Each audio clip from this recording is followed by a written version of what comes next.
सादा जूते, मामूली कीमत के कपड़े, कहा तो ये जाता है कि आपके बैरून मुल्क खुफिया अकाउंट हैं, बैरून मुल्क होटल हैं, वो सारी दौलत कहाँ है? वो मैंने सब डोनेट कर दी गवर्नमेंट ऑफ पाकिस्तान को। मेरे पास जब आए तो मैंने पावर ऑफ अटॉर्नी दे दी कि तुम सब ले लो। क्या ये ऐसे इल्जामात हैं? झूठे पक्के अव्वल दर्जे के। मैंने आपको बताया ना कि जितने मुनाफिक और झूठे इस कौम में मिलेंगे आपको, खासतौर से हुक्मरानों में नहीं, और कहीं नहीं मिलेंगे।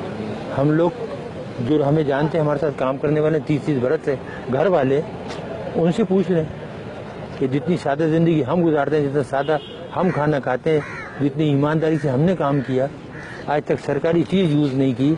अगर दफ्तर का आदमी आया तो उससे काम लिया तो उसको हमेशा 500 रुपये दिए। डॉक्टर साहब, कितनी पेंशन मिलती रही आपको?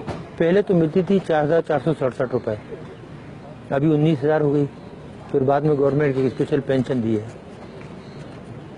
जब उन्हें ये पता लगा कि इनके पास कोई पैसा वैसा नहीं है, इन्होंने कोई चोरी नहीं की और ये सब बकवास थी, प्रोपेगेंडा था, ना मकान है, ना अकाउंट है, ना कुछ है, तो फिर आए कि जी हमें पता है आपको बहुत तकलीफ है फाइनेंशियली, बहन भाइयों से ले लेके गुजारा कर रहे हैं, तो फिर एक स्पेशल पेंशन दी।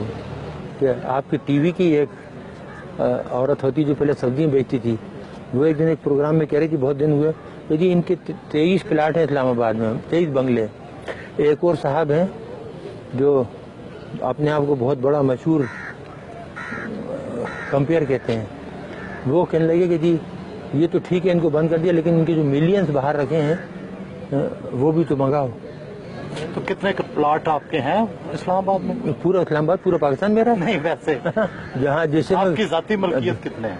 मेरी जाती मलकियत जो घर आपने देखा था वो है, और एक बनीगला में जो हमने बनाया था, और उसके कागजात मौजूद हैं, पैसे जिस तरीके से हमने लगाए। ये इल्जामात क्यों लगाए? इस मुल्क में झूठ बोलना, दरोगोई तो कामन है ना, जिस पे जो चाहे इल्जाम लगा दो। जो चोर हैं, डाकू, उन पे इल्जाम नहीं लगते। वो साहूकार हो तो उनकी सफाई पेश होती है कि नहीं, वो तो बहुत ही ईमानदार हैं, नौमौलूद बच्चे की तरह हैं। एटमी मुल्क पाकिस्तान में हर तरफ लोड शेडिंग के अंधेरे हैं, क्या न्यूक्लियर तवानाई से ये मसला हल हो सकता है? ये हो सकता है बहुत। देखिए, अगर आप करना चाहें, कोई काम भी आप करना चाहें तो उसको आप नेशनल लेवल पे लें, नेशनल पॉलिसी बनाएं, गाइड करने वाले सही हों, लेकिन जहाँ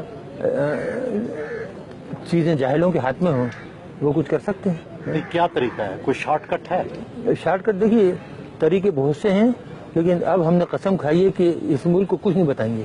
जो हमने बताया उसका जो सिला मिला ना, अब उसके बाद कोई सलूशन, कोई हल नहीं बताएंगे किसी को। आप नाराज हैं लोगों से? ये लोगों से तो नाराज नहीं है, लेकिन एहसान फरामोश से तो नमक हरामों से नाराज है। आवाम से नाराज नहीं है, आवाम तो बेचारे बहुत मोहब्बत देते हैं। आपने खुद अभी मेरी बेगम को देखा, सीधी सादी बेचारी किन जाती, कितनी गुस्से में आई वो, जिसके साथ ये हो कि 6.5 साल से बंद रखा है, बच्ची को नहीं आने देते, मिलने नहीं देते। बोल देते कि लुटेरे डाकू तो पूरी दुनिया में घूमते फिरते हैं और हम इस मुल्क के लिए खतरा बन गए, जबकि हमारा कोई ताल्लुक ही नहीं। 9 साल से हमारा कोई ताल्लुक ही नहीं ऑर्गेनाइजेशन से। गैर मुल्की अखबारात में आता है कि टम्बकटू में आपका कोई होटल भी है। ये बिल्कुल होटल है, हमारा तो नहीं है। हमने तो गरीब को बना के दिया था बेचारे का, वो बेहद गरीब था, मुसलमान था, बेहद गरीब लोग हैं। हम सब ने मिल के 8-10 आदमियों ने चंदा करके, तो तकरीबन $50,000 थे, उसको वहाँ उसने जगह ली थी और उसको उसने बनाया। अगर हमारा तो हमारे पास वहाँ से पैसे आते कि नहीं आते, और हमें वहाँ बनाने की जरूरत पड़ी थी। अगर हमें बनाना होता तो यहाँ इस्लामाबाद में 1-2 घर खरीद के उससे आमदनी नहीं कमाते। डॉक्टर साहब, जिंदगी में किसी बात का पछतावा भी है? इस कौम के लिए काम करने का। वो ये होता है, कभी कभी आदमी सोचता है ना कि कोई और काम करता, तालीम की तरफ ध्यान देता बजाय ये काम करने के ना, एजुकेशन की तरफ प्रोफेसर बन जाता। मेरे पास बहुत पेशकशें थी, लेकिन एकदम ये जब हिंदुस्तान ने धमाके किया तो 74 का, तो फिर मैंने देखा कि पाकिस्तान का जो वजूद है खतरे में पड़ गया है, तो इसलिए वो काम छोड़ के तो इधर आ गया।